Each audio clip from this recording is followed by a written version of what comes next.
The alternative Digitalk. Real issues, real talk. Hi Rogers, can I ask you something?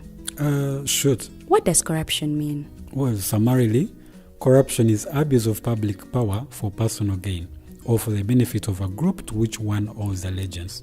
For example, when a public office is abused by an official accepting or soliciting a bribe. By the way, private people can be corrupt too, like bribing police officers to escape fines. Okay. So exactly how does that concern me? Well, do you pay taxes? I guess, yeah. What does that have to do with this? Everything. Because those taxes you pay are supposed to facilitate services you use, like water, electricity, roads construction, medicines in hospitals, name it. Okay, that is much bigger than I thought. But it can be stopped, right? Well, yes it can, although it may not be as easy as it sounds. And here is the reason why. Corruption roots are grounded in our country's social, political, economic, bureaucratic traditions and policies. So, what has kept it going this long? I mean, why don't we stop it?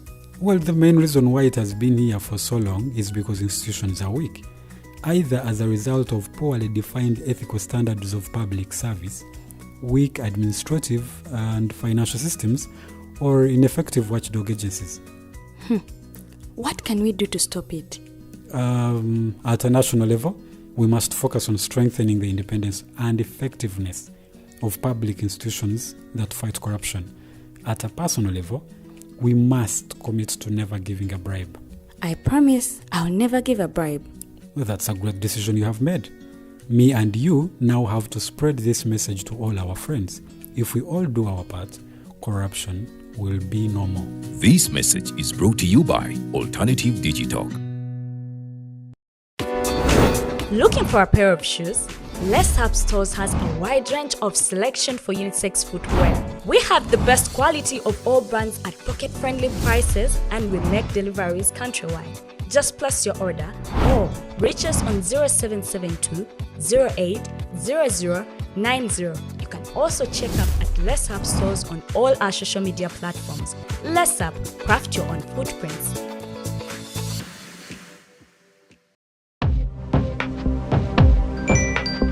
What the church do? Tawali man, what's up? Man, can you imagine people just dump everywhere? Someone drinks water and throws the bottle wherever. Come on, Rogers. What else do you expect people to do with an empty bottle? Simanya now, recorder. Did you know that plastics take at least 450 years to decompose? What? That's a long time. Exactly. Because plastics are made out of a lightweight and flexible material that doesn't decompose easily. And plastics everywhere in the environment cause plastic pollution. What is plastic pollution now? It is the accumulation of plastic waste in the environment, like bottles, polythene bags, straws. All of these contribute to plastic pollution. I have been using them without knowing their effect. Yeah, a lot of people have. Plastics are a danger to the ecosystem, both on land and in water. So how can we overcome this problem? Is there something we can do? Oh yes, we can reduce by minimizing the use of plastics, reuse by repurposing them, or recycle by collecting and processing them into new products. Everyone wants to change the world, but no one wants to change themselves for the world. How about we change our habits for the world? And it starts with me and you. This message is brought to you by Alternative Digitalk.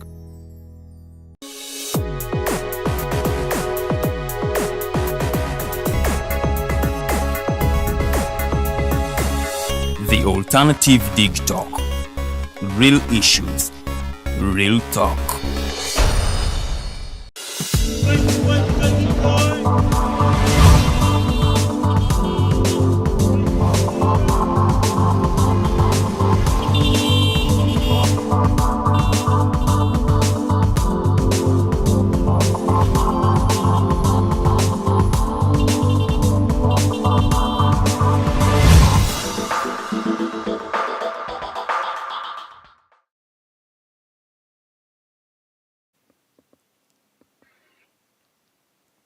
Amacha malungi yonna gye musinzidde okutwegattako olunaku olwaleero ennaku z'omwezi 31 omwezi tuli mu gwa 8 omwaka 2023 mbaaniriza nnyo ku Digitalk TV eno programu yammwe ŋŋanzi The Mighty Drive ebeerayo buli lunaku olwa Monday paka ku lunaku olwokutaano tutandika ku ssaawa 2 ez'okumakya paka ku ssaawa 4 ez'okumakya tubeera wano nga tunyumyamu emboozi nammwe nga tusuubira byetunanyumyamu wano osobola okufunayo akyofunayo naawe n'okiyigiriza muno oba naawe n'okitereka ekisobola okuba nga kikuyamba mu maaso eyo. Mbaniriza nnyo mwenna enkya y'olunaku olwaleero tulina omwami Mukose Arnold Anthony mu studio era yagenda okubeera nange paka kusawanya nga tunyumamu emboozi ku biki ebigenda mu maaso ku lukalu luno lwaffe olwa Uganda nene ku lukalu lwa Africa. Amawulire ge twakafuna olunaku lw'eggulo ndowooza waliwo bannamagye abawambye president ow'e Gabon Ali Bongo onnono ne famire ebadde mu bufuzi okumala emyaka 56 nga bakulembera eggwanga eryo.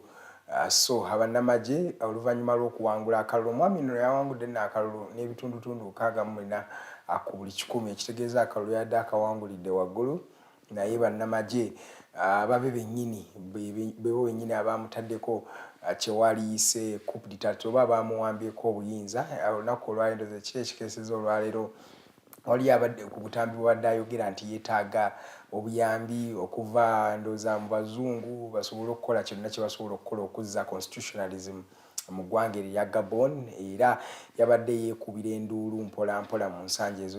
Ono yeegasse oba Gabon yeegasse ku mawanga ag'enjawulo mweyo West African Belt abadde bafunye okuwamba gavumenti nga tuyita mu bannamagye ku mawanga ago. Ndowooza Mali ye yasookera ddala, twalaba Burkina Faso naye gyebiri, waliyo Niger gyebiri, Equatorial Guinea wali gye bayita Guinea Conakry nabo gyebali abawamba kwegamba mweyo belt yonna abadde beeriisa nkuli mu kuwamba gavumenti. Kati Gabon yeyeegasse ku mawanga ago agalina bannamagye. Ekyewuunyisa ekyebuuzibwa ebitongole nga ECOWAS oba Nigeria bwe lirwanya erya ECOMOG balina kye bagenda okukola ku kino kubanga twasembeyo okuwulira nga ECOWAS yali eyagala kulumba eze enteeko mu ggwanga erya Niger nga baagala kuzza President Bazoum buyinza naye ndowooza baasobola okuba nga beekuba kubanga twawuliranga Mali President waabwe Assimi Goïta ng'agamba kasita ECOMOG oba eggye erirwanira ECOWAS kasita linaalumba eggwanga erya Niger basobole okuggyako abo bakwata obuyinza bo bennyini bagambye bajja kukola kyonna kye basobola okubanga ekisooka balemesa invasion eyo naye ate bagenda kutwala olutalo gye luva.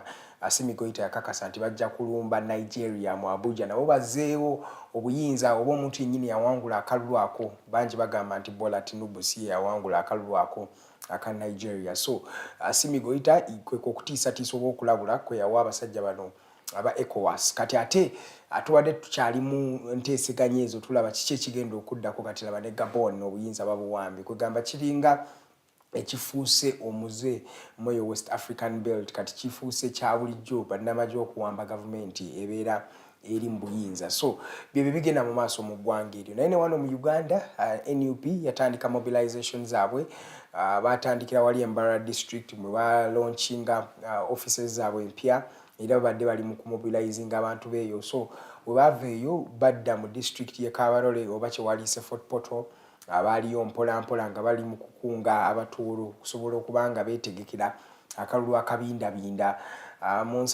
Kati we twayogeredde olunaku lw'eggulo babadde mu Kasese era we basimbye amakanda we badde bali mu Kombe abadde ndowooza bali ku Gombocha Gardens mpola omuntu yabadde mungi Robert Kyagulanyi ng'ayogera ku nsonga ez'enjawulo eziruma bannayuganda era of course ng'abasuubiza enkyukakyuka mu mbeera eyo yennyini. Wetudda ku MK akyali ku MK movement yendooza mujjukira twasembayo okumulaba e Bukedya wali ba members of parliament balayininga mu nnyiriri empanvu ddala okubanga bakwata ku mukono gwa omwami oyo Muhoozi Kainerugaba okubanga era beekubya n'ekifaananyi kyewaliise photo moment mu mbeera eyo. So politicking gwe twogerirangako tutandise okuba nga tupolitikinga naye mu mbeera eyo yennyini mulimu abantu abatakkiriza mu kalulu mwabo mulimu retired Colonel Dr. Kiza Besigye n'aba Defiance bwe abalowooza nti kati President Museveni we yatuuka wano takyasobola kubanga avaawo ng'ayita mu mbeera ey'akalulu era twalaba retired Colonel Dr. Kiza Besigye wano ku program esembyeyo ku interface we yabadde naffe ng'agamba ekyo kyo ekyakalulu takikkirizamu naye ate buli omu akola ekyasobola okukola era n'agamba mu abalwanisa Robert Kyagulanyi muba mulinga abali mu kwerwanisa kubanga Robert Kyagulanyi akyali muto akyalina vibrance eyo Tenga retired Kano Kiza Besigye kati bakwata bukwasaganya bakwatagana kubanga balaba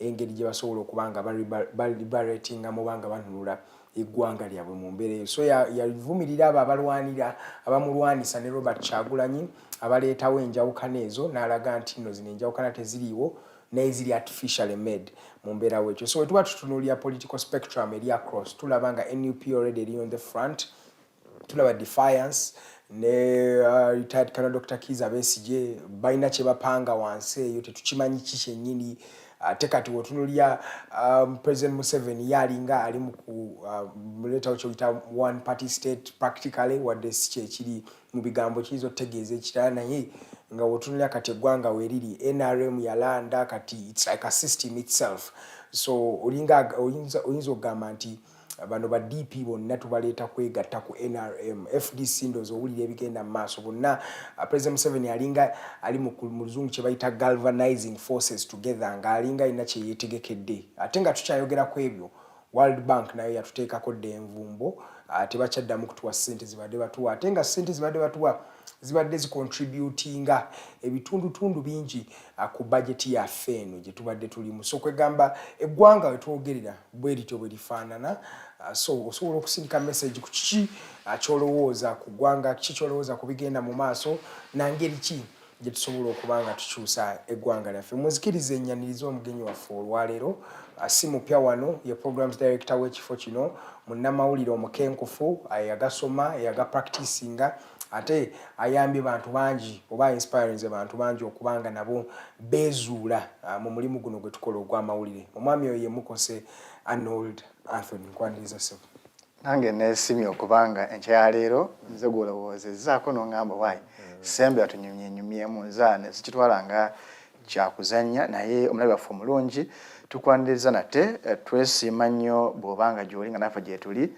tukimanyi nti muyitamu bingi oba oli awo ebimu nga bisoomooza ebimu nga bireeta akamwenyumwenyu ku matama naye byonna byonna twekwasa Mukama Katonda mu bulungi ne mu bubi asigala ye Mukama ate era ebyo ebimu bibeera bigezo tusobola kuyita kugenda mu kibiina kirala tutudde ebigezo so tukkirize tutule ebigezo bino tusobole okufuna promotion you can't be promoted to another level without sitting an exam so let's bear with the exam however hard it is nze Mukose Arnold Anthony ndi mwana nzaalwa ye Busoga Mayuge district Gombola Mpungwe Omuluka Wairama ekyalo Kasitayime nsanyusa okubanga ndi wano nze n'ambasada we fort osobola okumpita ekyo nawe ompita ekyo obeera mu luzungu bakita overstatement no omanyi nze personally bwe ngenda mu kitundu ekipya kibasobola oku-identifying as my tribe and the district where I hail from ekyo is one of my identities. At least forget my name. Na yongo manyite Musoga. At least I respond. But I find that a little bit intriguing. Lwachi, enaku zino lwachi tucha identifying any tribes. Right now, to identifying with the quality of the character of someone. Mukose kyakoze Mawulire emyaka 10 gye yalimu oba n'okusukamu track record yino stories zino ze yatelinga. Omanyi, what makes me who I am today is who I was yesterday.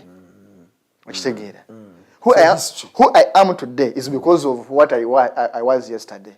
Nti nasafuka Munnamawulire nali mutabani wa Mukose Kasitayime nga tonna mmanya so ekyo kintu ekikulu nti because of okusoma kuno okungi kati kuleetedde okusangulawo ebyaffe. Twabona history gusomesa abana twasomesa 86 when we came to in leadership in 86 as if Uganda atakama 86 history got to telling atakama 86 as if Uganda awetandikira anti walugamba but the victors of the war determine the story but nze what I know ediga gwenjagala olwaleero aina abamukola Nisinga mami we, daddy we, bamwa gwaundi enfu. Ya ediga kivume. He ediga atwaza. But because yana foundation yeri, kati I'm proud. I pride in being his friend. Na ediga abanga bamukuzanga mubi. Yana gade na ediga because okay, I na even treasuring mu bibwe naye bwatandikirawa so awunaddayo awo nti ensonga kyolaba n'abazungu bakikoze omanyi new world order erimu ebintu bingi nti it will be a topic for another day but briefly nti waffe mu Africa naddala Uganda muganda gwemuyita step mother or step mother step brother step sister aba muganda waffe muganda tetulinayo mu step is my brother full stop naye abazungu bayitawo kali because bakimanyi nti family is the best unit of life and everything nikati batekamu already batandika okutwawula my step brother my step sister already ako ka step. Yeah, you're right, because otulamu in the 70s, in the 60s, these people grew up together.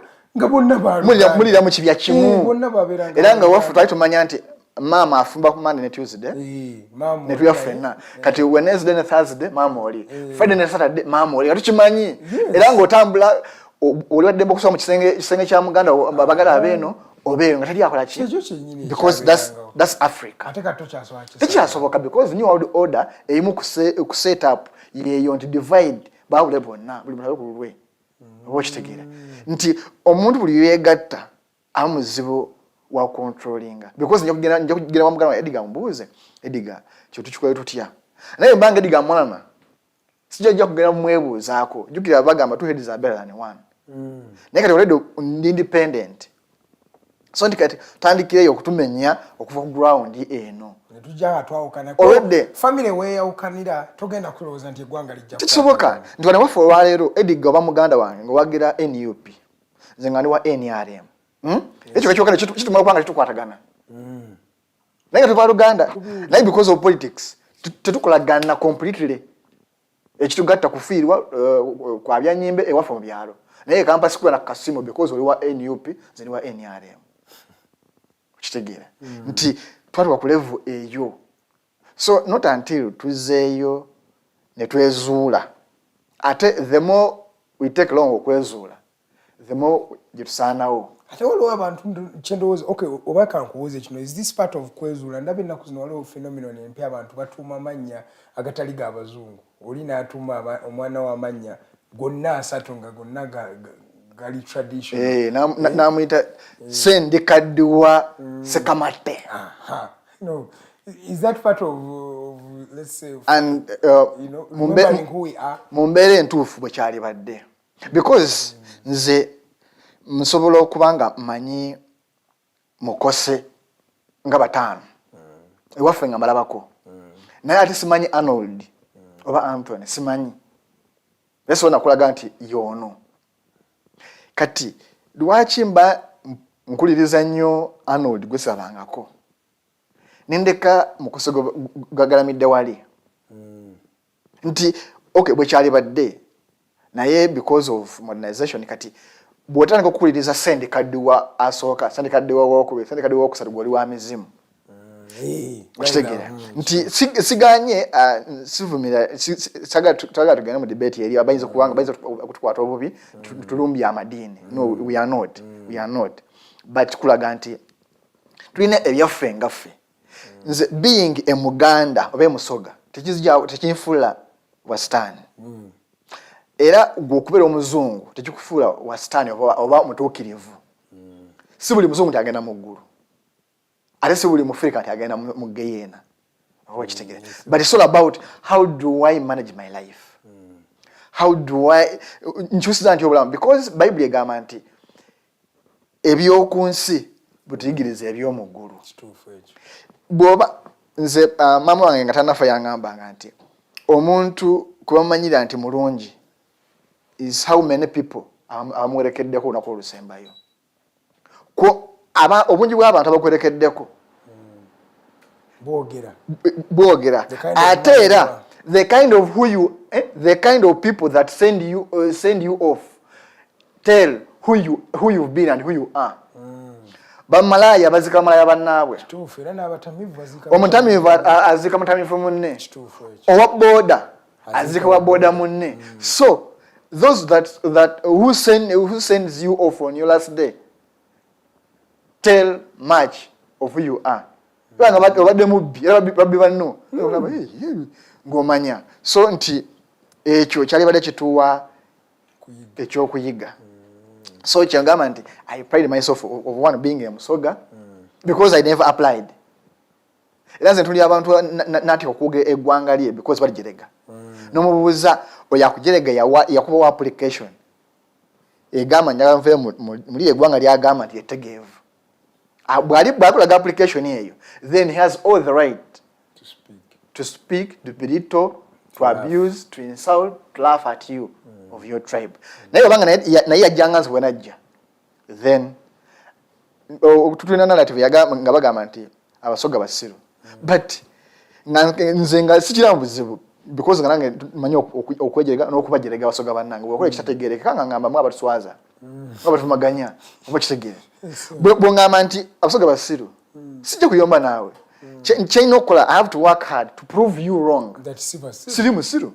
Ekyokubiri bwema ndi ku Digitalk nga ndiko Omusoga for example ndi omu oba tuli babiri naye buliko Abaganda 7 Abanyankole 9 Abakyoli 5 naye nga Omusoga ndi omu naye nga nkola almost at the same level oba n'okubasinga nekyo kitegeeza bwema ndi musiru naye nga nsobola okukola n'okubasinga nekyo kitegeeza ate tuli bagezi nnyo because nze am one in organization mwe muri 5 kitegeeza mbagase. So bwendi birageza okuba challenging and I've successfully been able to be here and nokusobola nti transit nze okubanga ndi wano wendi. Tweyanziza nnyo Mwami Mukose Arnold Anthony womaliza oyina bwokubye naye bagamba when the shoe fits you you are Cinderella.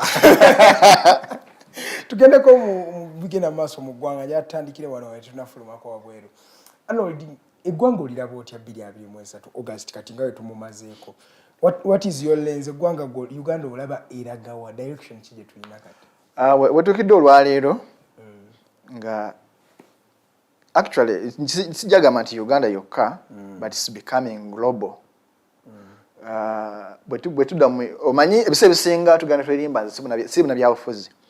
Netwalabira nti omanyi tulina ebintu bibiri. Eriyokulaba banabyabufuzi n'okuba kuna ekibiina ky'ebyobufuzi ky'ogwamu. Manyi ebintu bino abantu abasinga tabyawula. Waliwo being a political party member and a politician. Yes, sir. We are all politicians. Yes. We are all politicians. The only difference is some of us don't belong to any political party. Yes, sir. Kyekyenjawulo. Nti not until tuzeeyo ne tumanyi ekyo. Uganda ekyatunyiga. Lwaki ntandikiddeawo nti politics oluvannyuma okumanya nti abali mu business ogamba nti sibuna byabufuzi abali mu kyakyo ogamba sibuna byabufuzi like buli muntu n'agamba nti sibuna byabufuzi ne tulekera ba political party members okutegeerera nti osanga omuntu atasobola na kuba mukulembeze wa kibiina ky'amalwa nga ye MP olwaleero because ayali badde fit okwa mu kifo ekyo yagamba sibuna byabufuzi naleka space oli agamba nze ndi ready okuba mu byabufuzi naye nga yali ready mu bigambo naye nga si ready mu busobozi nabikolwa abakulembeze balina era nze bwempulira omuntu agamba MP tebakoze tebatukoledde omanya buzibu bebaffe nti one ebyenfuna bya Uganda bitandise okutagala oba bitagadde because of politicians. Vitamininga onaalya ki onanywa ki onajjanjabirwawa onajjanjabirwa otya onaasomerawa onaasoma ki onaasoma ddi banabyabufuzi buli kimu kiki ekituufu naye kati fudde wano ogamba nze sibuna byabufuzi naye ng'emisolo gy'osasula mu kikuubo yagikuteekako ate n'ogisasula gogamba nze ndi munaddiini sibuna byabufuzi naye nga amateeka agakufuga n'ebyabufuzi yakola ki ekkanisa basiba wano era munabyabufuzi yazisiba era yazigula naye Katonda yaliyo so nti not until tuzeeyo awo so Uganda bwe tuli mu state yakwekaabira because buli yakikyuka mu bubi tekidda mabega nothing has ever negatively changed that has been reversed so globally obukulembeze bwe bukyuka ebintu ebimu they just amend but don't change nti olwaleero President Museveni ne bwafa bamanya God forbid, but it's part of our journey. Yeah, but you don't want it now. But I'm not God. Yes. That's why they put the word God forbid. Yes, but God forbid Mukose tafakati. Tuba twerimba. Kuba kalenda yo ebanga yanakuzaamu ezinga 1st September. Netugamba God forbid emiliyoni 8. Nedda bichuka. Okay. Sijagenda Bible oyeze ekiyako yagenda nakanse nyonga nayo 15. But can kubuza how many Ezekiel's have ever okay tuveyo because agera mu Bible tujja basomesa Bible olundi. But kyembadengeza okulaga nti one what the bank withdrawal exactly is politics. Aizo kubanga tiyekwasa na politics ogutulaba. Omanya abantu abasinga bagamba homosexual eddaka lyabisiyaga bikibichi. No, that's not actually it has nothing to do with the homosexuality what no tebiri nako. This new world order. This new world order because one would wonder lwaki onkaka because nze we manyagala Edgar onkolere ngandaba kyongamba kirungi. I have just convince you, don't have to force you kuchikuteekako Edgar encha kusawa 2 nkwetaaga no gamba nti Edgar tubadde na ABCD bino birungi bino bya bibi naye mbadde nsaba oba osobola baisawa 2 like now ojja kudamu all reflecting ogambe ebyangambi nali bona akakojja gamba naye lwachankaka kyamaji kiyago kunkaka lwachaga ntule mu ntebe nataddemu ki so nti ebintu ebyo tulimu it's politics by almost global almost local politics. So nti 228 ebyenfuna teri muntu saawa zino okujjako abazibye obubbi. Teri muntu saawa zino akola sente zenga azikola mu bulambulufu mateeka atali mukaaba. Taliyo. Okujjako bana abazina nga zimanyi bakira ku makyane baita ba fumigators ne basiba kantu mu maaso nga afuya naye jafu atakola ki talabayo. Afuluma na agenda kuba jiba yabo. Olinga ina petrol station ye mu compound. Tutanya mafuta gamugano. Bazirina nga ina petrol station mu kikomera ayi kuyikaze 8 ina petrol station. Nga muri fuel pump. Mwe bali mu Uganda. Nga mye mukala mafuta ye yaga stocking. Mwe bali nga sente nina omu gubanyumiza omwana mu international school. Mulima bazadde bana abekemba kemba mwana afuna ku grade yategerekeka nayo bali omwana bamugamba agene mu kisenga ajeko pocket money as in go to the room pick the pocket money that you think is enough for you for the whole term mwana akatobukadde mwenda nabuteka mu suitcase nagenda ku somero kati baga kutu ku somero omwana omwana owa family njavu abazadde okuvidinga abagamba mama omwana nasinde bagenda administration mugamba no is yes pocket money nokuli omuzadde nagamba what's the omwana iza musango kinti waliwo ensonga eziri wano biki namugamba jangu nagamba what's the problem nabuzo omwana nagamba no last time you told me I go to the room I pick some pocket money and the pocket money I picked is what has caused problems here nagamba just pocket money just 9 million why yamugamba I picked 9 bundles as 9 bundles. Just your nagamba just 9 bundles. Kati oyo tajja kumanya kitulimu kati. Ekyenjawulo tajja kumanya nga regime ene yakoze eki ekyuse because ekyo is global because no one knew nti Gabon president ajja fuka activist olwaleero. No one knew. So enti ebintu ebimu tubirimu but bituyigirize. So back to the state of Uganda today. Tembeje tulimu ya kwekabira ate obuzibu okuva fe banna Uganda fe kizibu. Not the leadership. We are the problem. But the leadership is the one that sets the taxes, is the one that sets the laws that have now brought problems. They are the ones that do budget allocations. Olaba, how are we to blame? Ediga nzenga sinna nenya ukuba when is family of course family is natural but there are some artificial influence that we as individuals have to bear and to exercise. Nti babagamba nti obuyinza buli mu ffe bantu. Mu myaka gw'ekinaana Museveni yamanya nti ayina amaanyi n'obuyinza. N'agamba tugende mu kalulu kano nga springboard. Sikawangula because nkimanyi sina busobozi bukawangula. Yalangirawo n'agamba ffe tugenda mu nsiko singa akalulu kabbibwa. Naye yakimanyi talina na buwagizi.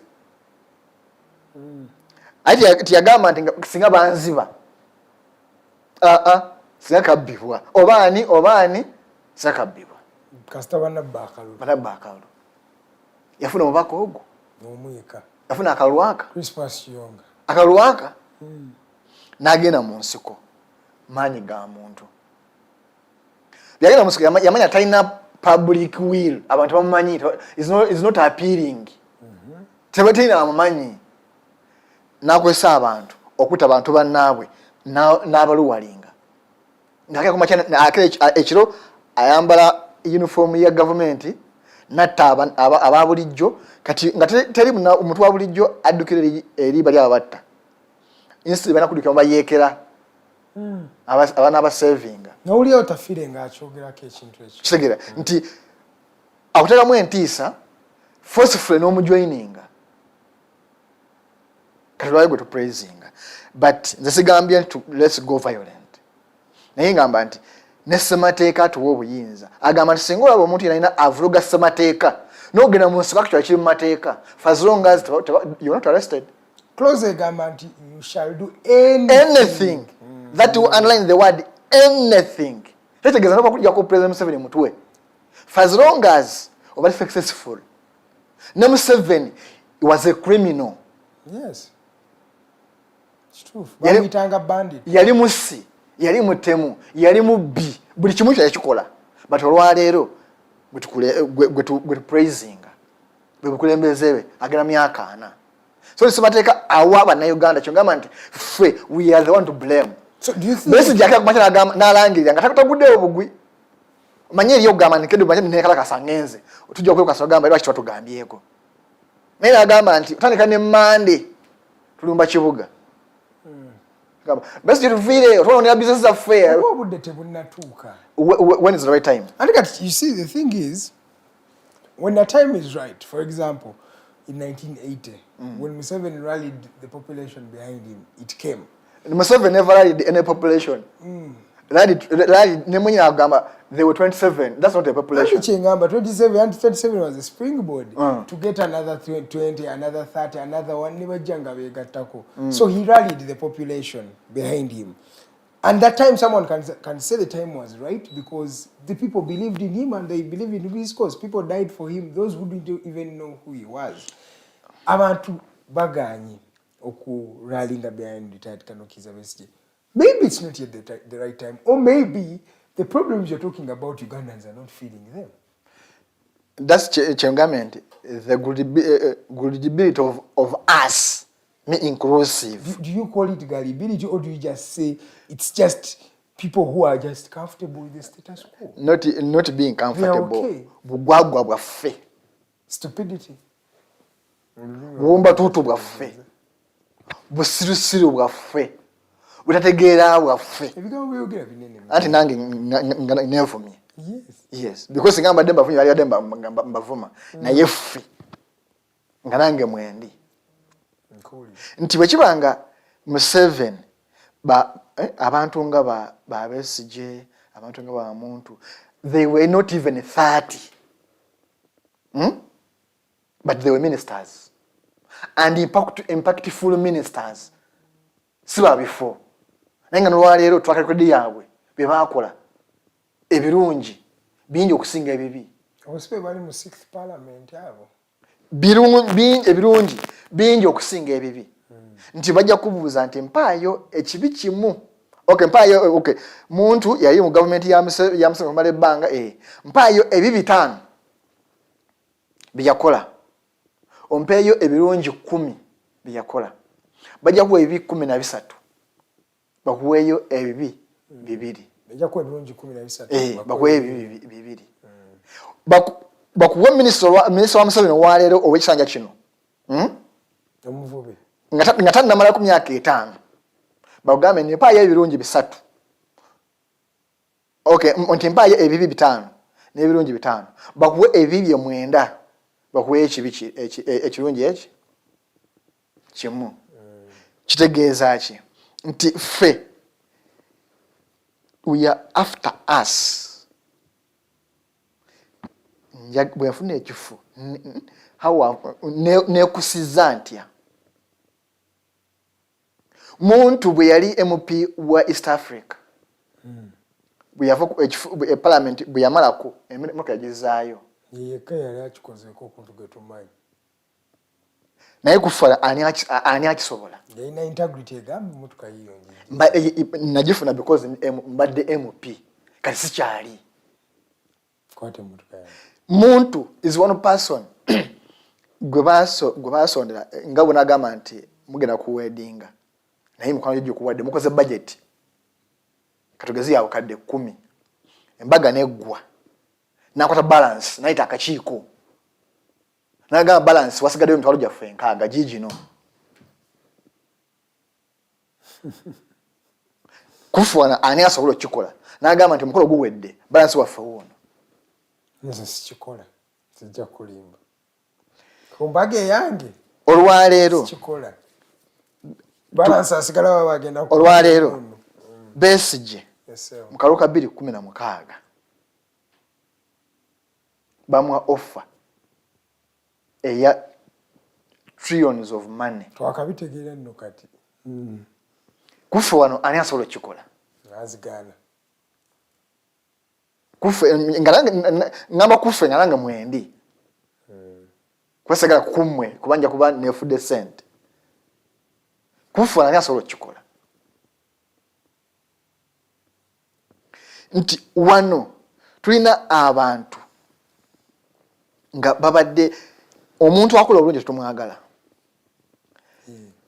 Afande Muhammad Kirumira the late is one of the few professional police officers that Uganda has ever had in the history of Museveni's regime. Mwebali abalala but is among the few. Enkume yagwetya bamanda ate nga yajja akyogera Felix the late y'omu ku basirikale abaali abalungi era trainer omulungi ya traininga wano era buli gwolaba ngali ranka ya SSP of now abasinga bayita mikono gya kawezi era nga bakugamba nti ng'ogyeko mistakes endala ng'omuntu ali human was so professional olwaliwo njagala ombuulire yakomekereza atya wane waffe bw'okola ekirungi gwetusobola kuwangaala ediga bwe nkuwa office n'okola ebirungi ebibeere n'okola ky'osaanidde bw'owummula nga tolina wamu sente bagamba yali musiro yali musiro naye laba bwafaanana firowooza nti bw'ompa office ompadde kulya sikuweereza nti bwokera kumanyi n'otambula nga bw'oli nti nze nina abaana bentwayiniza mu mawulire olwaliyo bansinga ssente naye nga banjerega ebbanga limaze mu mawulire lwaki tolina kino nti nze amene nga kola with integrity bo ayagala kwese blackmail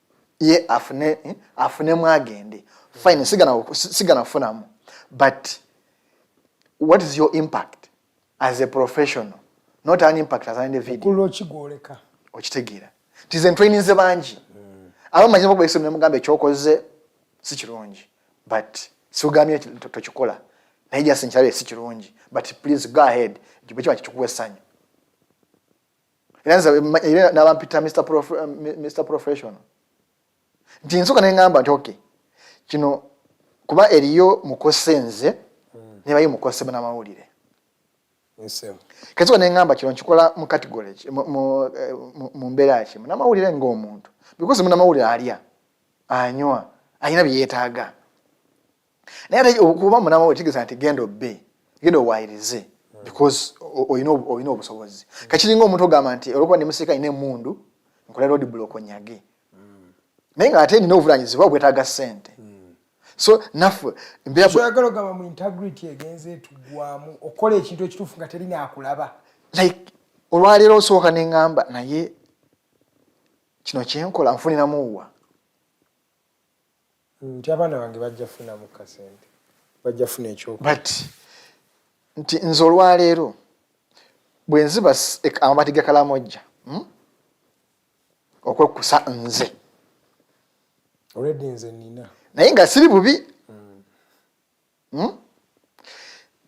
kati nsanze omuntu asabiza ku kkubo bamusuddemu obunusu naye sirina mutwalo gwange mu nsawo nyingira mu kibuga nina transport antwala mu kibuga nayinza waka nendya ne mu kibuga naye nsanze obunusu buno obuno asabiriza nembujjamu what kind of person am I? Bebakulembeze batulina olwaleero nti agenda kumuna kuwekala mojja asabiriza gwe wadde obunusu n'abutolamu n'abuteeka mu nsawo naye nga mu nsawo mulimu zaalya ne zaanywa bebakulembeze batulina naye nga mubaka wa parliament speaker mulamba minisita mulamba nono abeeko kansala oyinza ogamba nti obuvanyizibwa bungi naye enyingi za ntono naye minisita mulamba ayina budget namba be bantu betulina so kigamba nti ffe we are the problem and we are to blame ourselves era kyo kyekituufu waawe okyogera bwoti omanzikiriza because era ne bano abantu ababba era nabo bava mu ffe era ffe betulondamu mu ffe tugamba ono yatusinzeeko kagenda atusakire nze MP era nze ntera okulaba MP wange awo oba ali mu kakiiko ka education owawano awange gyenvu eri naye tukanisa ngamba tukigwanidde because gyenva saamulonda sigana nendoda akalulu kwange akamwako okay wadde obana yaliisemu teyaliiseemu naye nalibadde ngamba naye tukanisa ne tubeera e Kampala nagamba nze bwe sijja bigendamu kati baba alina obudde obigendamu be batamiivu okitegera alina endowooza yalegeza ogwa onoga nti bannange tunywe sukaali we twale sabbuuni we ebitandi bye tubimuwe tubitwale naye tulondemu omuntu alina empeke guli Kampala kati ye omutamiivu ekizibu kyeyakumugulira mwenge agumuwadde oba asinza ku munno ogumuwa gwanaawa kati wakera kumakyangu onenya MP olwokuba akoze ebitagwana naye nga gweweefula tulina amagezi amangi tubakola gugwo bemuyita ba elite ate abeeta abayivu bebeefula abategeera ennyo bajja ne badisikasinga policies nagamba kino kikola bwe kiti naye bw'omugamba nti can we implement that ate abamu abeeyita abo baba baza ku market nja kuwa ekyokulabirako tulina Gobi muwe ekitiibwa is one of the best economists we have in Uganda bwana ku debating economics ku mpewo tugamba the secretary to the treasury and yes. the secretary minister of finance Ramadan Ngobe bwayogera wano bw'atyo olabira ddala nga the economy is a naye muteeke mu implement simanyi oba just okuwa information ku viewers baffe ku nsonga ya Ramadan ogenda omu appointinga by the way yagenda wasala I think during COVID times annyonnyola sale nti yomanyi eno mu time when tusobola okusavinga ku budget tusobola okukola I think a saving of like 5 trillion amunnyonnyola tusobola otema kuza travels inland travels ezibadde zigenda mu maaso smaya budget committees biki byonna ebibadde bigenda physical n'akibannyonnyola era wakisomera mu SS General Salim Saleh n'akibayinga mutute wa president amulaza omwana president akimusomeddemu agamba kino ekintu kirungi naye katukiweere eddala gwe okole ki implementing tutuuka mu implementation tetukyategeera mukulu kati engeri gyabikolamu so that's who we are kati akyuse ate atandise kuleeta policies ndala nti ate mubadde mufuna mmeka mu administration tufuna zino katugenda kuwongera bilioni emu oba tugenda bakende yino ogamba naye that's who we are nti yuli twajja tukusuubira nzija wano kwemulisa onzija katale naye ebigendererwa bye nnina si bye mbadde njogera Uganda wa Africa muwesanga omuntu atunda ennyumba afune ekifo eky'ebyobufuzi. Yes, nettaka. Ne bagenda mamanerenda kati mu Uganda ba mu Africa muwesanga munabyabufuzi omubbi afune ekifo ekyokumwanja mu church. Anti commercialization. Naye nga tukimanyi bulungi nti Katonda tayagala babbi. Naye gwe tuwa ekifo ekyokumwanja. Fenna se butuli. Fenna tuli basinga abagenda mu kanisa. Nze ndi mukolobero. Ndi mukolobezi maaso ga Katonda. Ndi maaso g'omuntu. I'm not perfect. Fenna. Naye notubona ko consistent emuwaka zina aje ku kituuti. Atuweye ekigambo. Naye nga ffe tukimanyi. Nze obuvanyizibwa bwange ng'omuntu nzikiriza okwogerako newakole nzikiriza kujajinga akajaji lwaki yabbye but nnyo ogamba nti Ediga yabbye naye sijja kugamba nti ajagenda mu Geyeena sigimanyi situkangayoko oba jagenda mu ggulu but okwogerako ndina eddembe era nzikirizibwa aye ddala ng'oli mu office gye nsuulira omusolo bw'obanga obye bibyo bibyo naye uzibanga sente zange ngakera mu makya nentusaba pay ne simanyi musasula ngula ekibiriti V8 naye kambuuze ffe bannayuganda tumanyi nti no ffe babbosi baabali kubanga weetegereza population yaffe njaga otunulemu emayuge wakajova olaba abantu engeri gye batwalamu politics zaabwe mundaba yolooza bamanyi value ya nti nkwata n'ensasula omusolo nti omusolo gwange guno gwe gulina okukola luguudo olwo kubanga kirabikanga bannabyabufuzi bwe bajja kutuwaako ate naffe we have inculcated a culture of being receivers not questioning the people in authority kiringa ngaffe nze ngeri gye ndaba Mwena njagala gwe just yompabulemu oba endaba yange enkyamu oba ntuufu nti abannayuganda bo balinga abalinze tuweebweko batuweeko kyova olaba mu kalulu ajagamba akasabuni okalina oba akasukaali okalina oba olukumi lwange oluyina. It feels like we are meant to receive but we are not entitled to get. Abanigeria balina gye bayita nginyal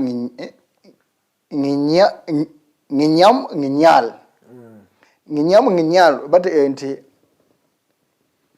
kyenteekeddwa okufuna kyenteekeddwa okubeera si kyendi nti ffe wano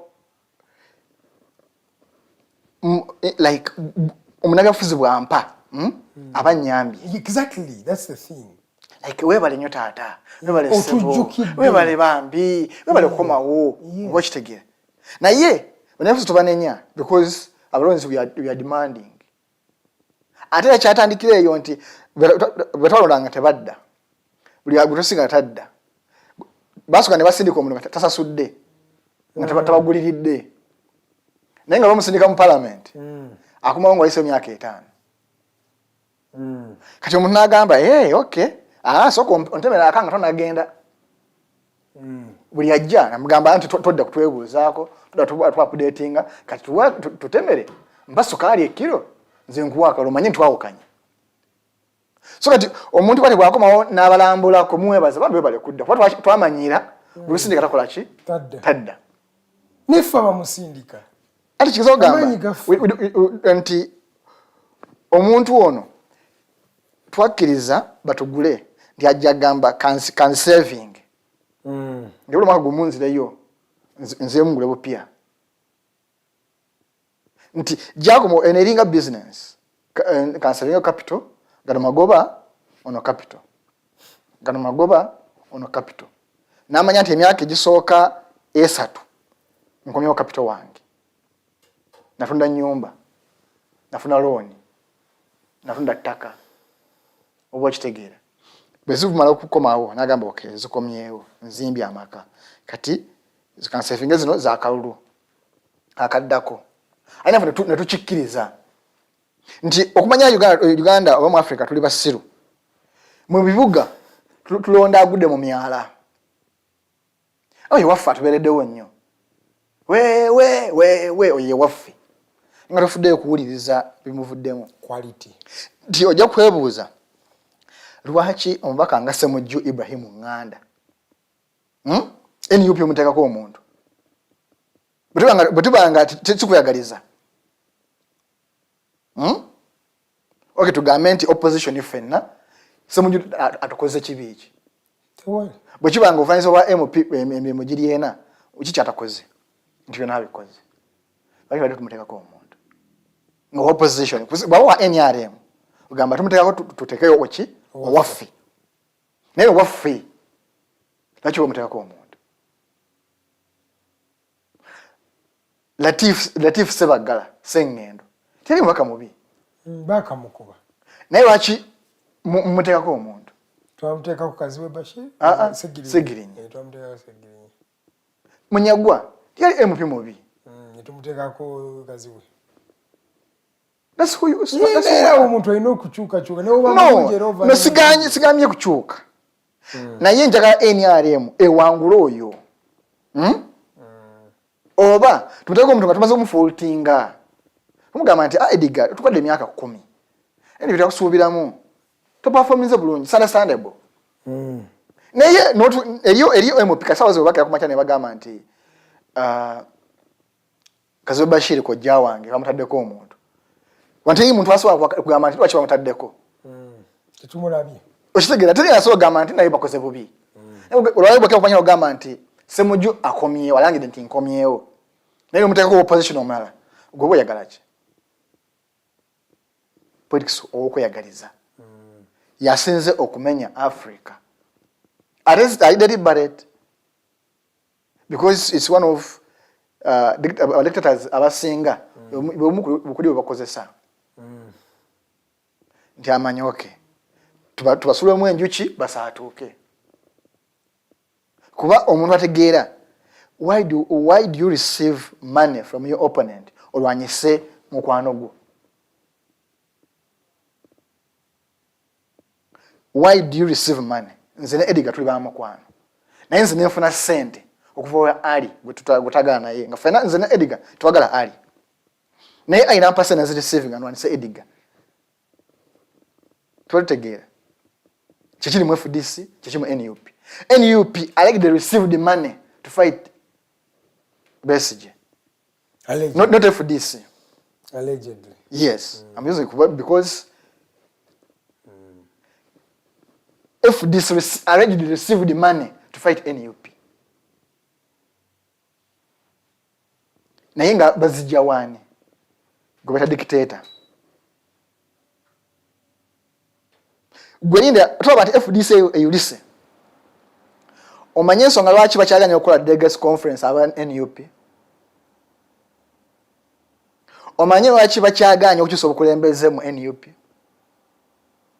omanye lwaki Bobi Wine akyaganya okusayininga ku constitution empage bayisa katugende mukumulamu awo wenyini wetugenda okutandikira emboozi eno wabula eddakiika ndaba ziri 4 ezibulayo okwera ssaawa 3 eza kumakya mwebale nnyo okwekumirako the Mighty Drive Show leero nnyina omwami Mukose Arnold Anthony Munnamawulire omutendeke agabaddemu agakoze kati agatendeka bannayuganda abalala okuba nga bagakola tugenda tandikira ku mboozi yennyini eya NUP agireetedde ddala etutwale ne mu discussion yennyini eya a countrywide mobilization NUP kweri ensangi zino batambula district pa district nga balowooza bwe banaatalaga eggwanga lino kam 2026 bajja kusobola okuba nga balina kye bakola mu political spectrum yeggwanga lino. Nze Edgar Matthew Karahanga, this is the Mighty Drive Show. Let's go for a short commercial break.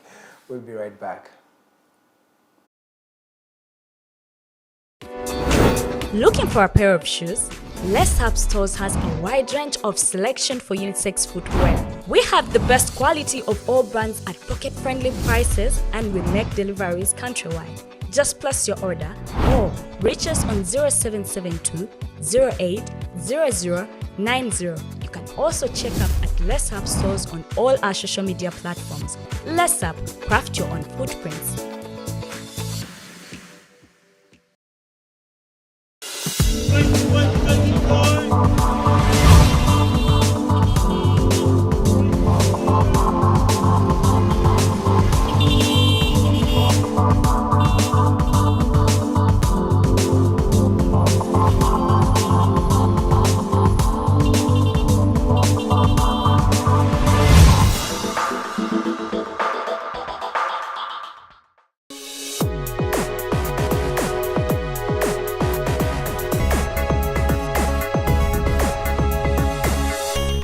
alternative Digitalk.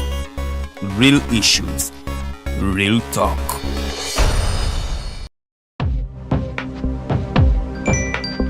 Go to the church, though. Tawali man, what's up? Man, can you imagine people just dump everywhere? Someone drinks water and throws the bottle wherever. Come on, Rogers. What else do you expect people to do with an empty bottle? Simanya now, recorder. Did you know that plastics take at least 450 years to decompose?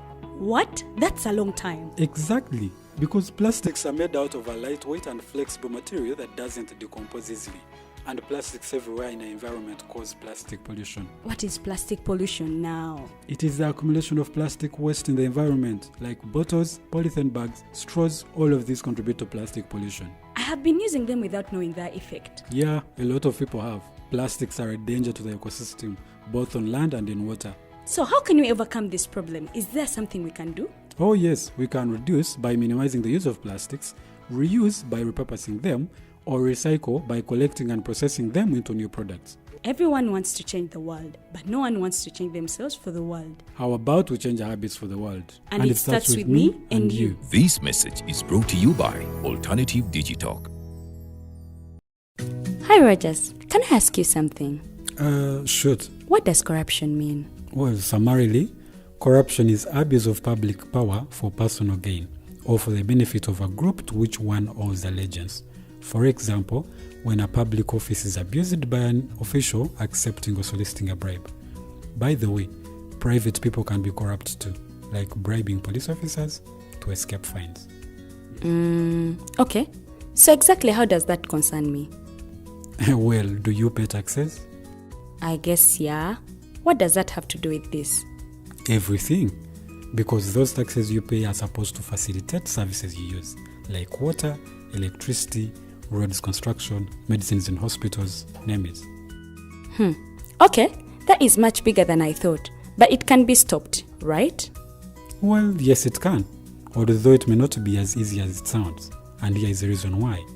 Corruption roots are grounded in our country's social, political, economic, bureaucratic traditions and policies.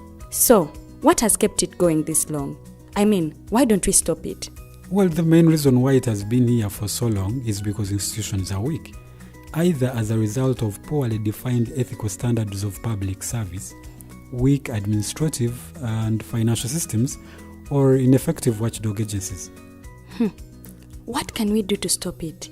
At a national level, we must focus on strengthening the independence and effectiveness of public institutions that fight corruption. At a personal level, we must commit to never giving a bribe. I promise I'll never give a bribe. Well, that's a great decision you have made. Me and you now have to spread this message to all our friends. If we all do our part, corruption will be no more. This message is brought to you by Alternative Digitalk.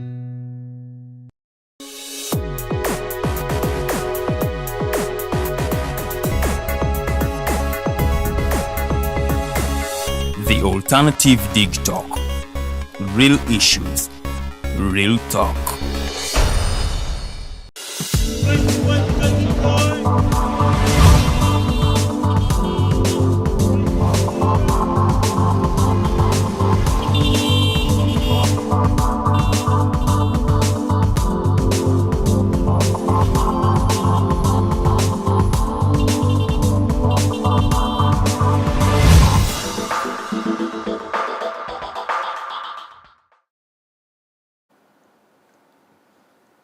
Zili satu zennyini ezakayita ku ssaawa in fact zili ssaawa satu zennyini tewali dakiika yakayita ku ssaawa satu. Mwebale kubanga mukyatwekuumiddeko.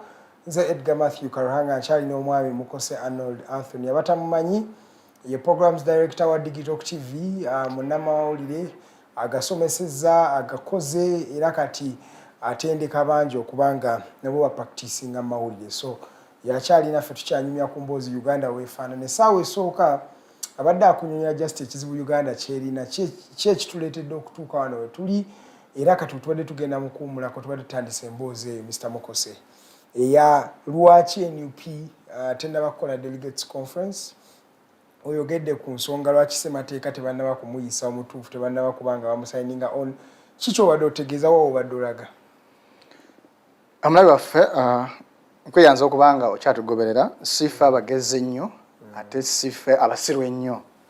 We are like at least tujagamba nti bye twogera temulinsa ate tujagamba nti bye twogera fe abatuukirivu ennyo oba ffe abatuukiridde ennyo naye tukwebaza okubanga okyatugobera era tukuyisizza obubi saasira sonyiwa tuli bantu naye nga eba ndowooza yaffe tebisa ebisinga endowooza kusanyusa oba ekonyiiza okiziganya nayo oba wakanya nayo ate ebeera ya muntu ate bagamba nti entegera y'omuntu byebirowoozo byakola ki byafulumya so ndekeraawo wemba ntegedde so saagala tufunemu obutakanya mati tulina obuzibu kangamba Bannayuganda nti when I disagree with Edgar instead I hate him yakitwalanga hate bubuzibu tulina nti njagala bwe kyoleeta ngamba yes kati singa ompakanya oba nkuwakanya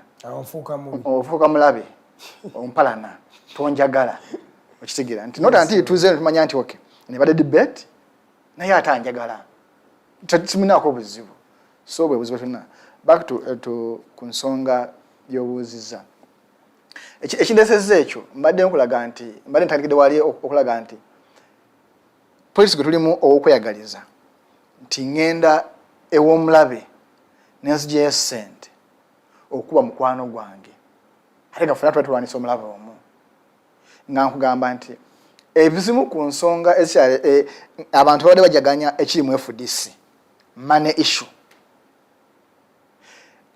at least FDC einamu ne ba elders abantu basobola okuwa ekitiibwa tiniwaka report ne mutubamu ebituli ayinamu kali agamba Dr. Frank Nabwiso kale mulimu eras naye kale tugenderaawo nga ne Kano Besigye gumulabanga founding president tasobola like tasobola kumujungula nnyo tasobola kumuyungulira mbwa zimulume nti akisa bayinaako naye ekiri mu NUP webagende I'm not a prophet of doom webagenda nti balangide guest conference kukyusa bukulembeze nkulayira Bobi Wine ali out evidence gy'obesingirako okwogera ensonga eyo ndowooza yange sagala bagambe nti nafayiro namba eri awo naye ndowooza nange gyendamu ebintu ndowooza yeri shaped by a certain decision, a certain narrative, certain reasons. Because I've been following the sequence of events. And mbadde I've been a political reporter for a while. I can read dynamics. Olwaleero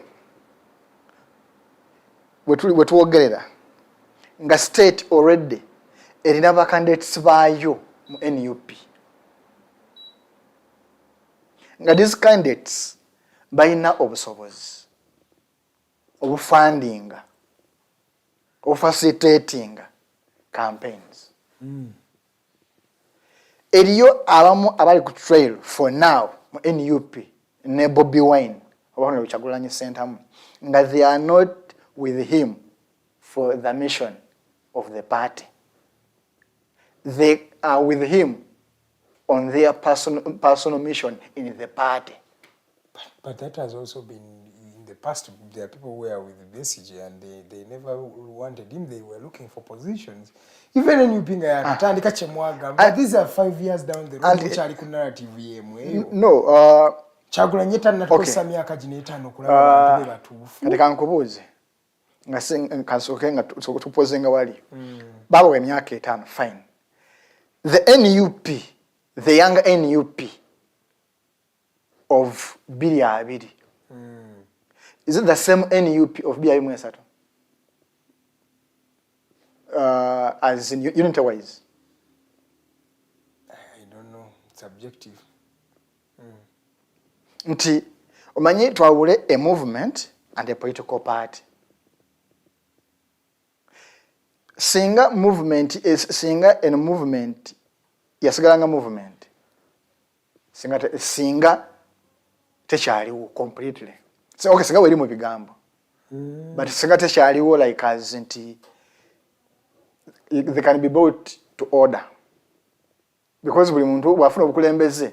Because ekizimba movement, which gata movement, activities and action is taken. Once omukulembeze afuna ekifo ekyobukulembeze abatajja ku street. Movement loses credibility. Okujjako nga nnyini movement yagikulira bagikulembera is an activist. So it was a wise decision for Bobi Wine. No, I don't blame him.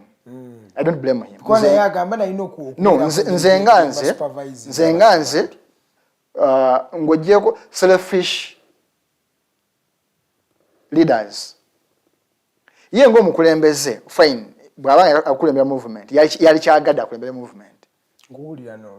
Naye abantu b'okulembera movement bo are not willing. Ekiyambe malema okubanga nti ayina movement ne political party is an activist. But still, that transit can being a mere movement, not a political party. But that also brings me to the relevance of these political parties in a time like this. I want you to quote me right and our viewer. A sour waste is a Tulimu Arnold.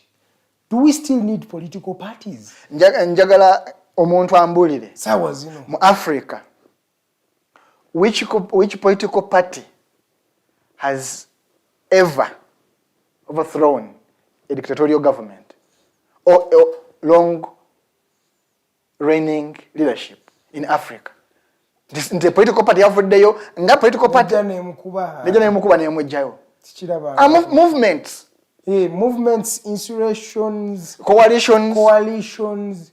Naye fane Uganda olwaleero nti Museveni yakimanya n'agamba kamenye nti olwaleero wa NUP bw'atula wa FDC bakole coalition lutalo Munna ajja kuyomba agamba Besigye otwala NUP wa Bobi Wine because ekyo Museveni kimukolera tagala coalition tagala unity eyo ayagala buli muntu akolenga political party FDC taddewo waffe NUP taddewo waffe kati NUP bino byerimu kubanga kati engeri gyendabamu wemba ngambala times Electoral Commission eje wa roadmap wemala okukola roadmap NUP galvanizinga egenda mobilization ekirungi ekiriwo this time round police talina kyekoze tewali gwe bakutte very calm and conducive. They are going traversing at least now 3 districts. Nothing has happened yet. Ningalaba nga NUP yitegekera akalulu.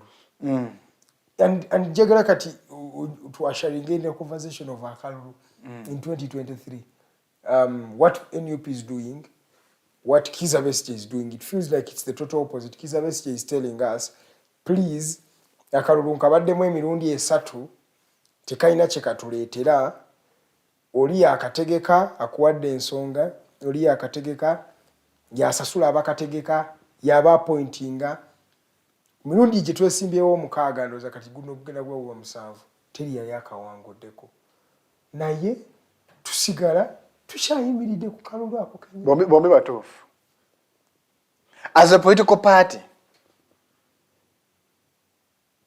elections are part and parcel of the activities that maintains, runs, and upholds the party.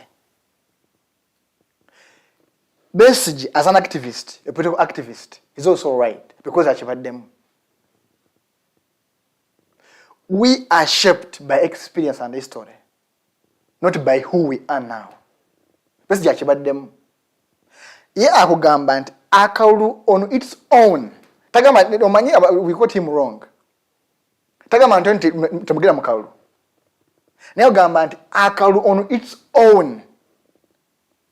Fana akalulu kabiri ku mukaaga yabagamba muntu ala mu kalulu kano. Naye era nga n'abalonzi abagamba sizze basaba kalulu. Yali nga statement ye sizze basaba kalulu. Naye nze bategeeza nti tukozesa akalulu kano nga springboard okwezza obuyinza bwaffe. Esizime zanjawulo akuba nti abantu ebisinga tukyusa message because of our own interest or perception. Naye bagamba n'ekibiina nga bamukaka oba yayitadda 26. Yes. Yayitadda. Ne mukaka n'abagamba nze muntu ala mu kalulu naye sigenda kusaba kalulu. tugenda munga mobilization strategy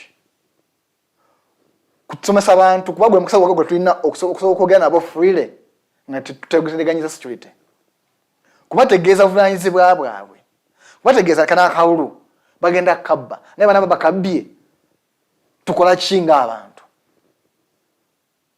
nti yagera kulabanga yakikola abantu biyayina ku grounding abantu bali prepared bali ready nate ngo bukulembeze waggulu because political party bana amateeka gajefuga yes inawe begenda nti bwegezako ne gavaako baso kujiwanduukula so nti FDC atukesera nga emikono mikwate nga muntu asa kudumya abantu tegala ku street nga political party president ni bwabanga yali kyagadde bati waliyo iteeka erifuga ebina byobufuzi niyo limit gye twale twogerako taso wagenda gwabantu nti bannange president wa Besigye ali waka bamukwadde waka tulumbe. That's political party now. So ngate abakobanga balina coalition one movement nti ona adumyanga movement nga kisinde ntoke mugisha muntu go president we kisinde kyaffe ajja kudumira wa ajja kugenda wadumire nga safe DC etekata limo kwata nti so president achimanyi oba okulembeza wa ina buchimanyi bulungi yokuzanya politics wayo nti waliyo twogera ku 2 Museveni ali ku 2 nti bwene banvuddewo mutabani wange ground kije mukoledde because Muhozi tajja 2 tajja never mpoze nga Museveni afudde kati ne Museveni alabanga kwali ku ballot nga mulamu temusubira Muhozi never but they are creating a Muhozi project is creating opposition nti batugera mu 2 nga wali opposition yene jetumanyi baje lead of opposition abenga ava MK movement ate movement we battle registered tibaina ngijo registration chitagisache okay bwenda ba independent nga bebanji nga basobola ku influence nga obwekwa kulonda nga kalukali mu parliament nga aba independent banji babasanga na opposition ani aba ina influence